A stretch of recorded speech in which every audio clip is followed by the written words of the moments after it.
So, ano ba ibig sabihin no? Nakakagawa ka ba ng lemonade without lemon? What is the taste of a lemon? Bitter? Sour? That's also the meaning of life. Challenges and struggles. Parang lemon yung buhay. Ang daming masasakit, ang daming mahirap.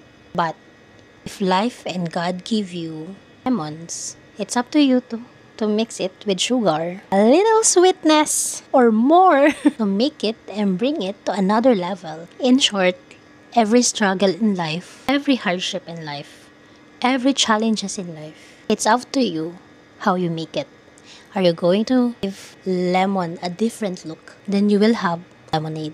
Ooh, sarap. Lemonade cheese. Wala naman kasi siguro kahit isang tao sa mundo yung walang nare-receive na lemon or hardship. Lahat naman siguro pantay-pantay. Just be creative.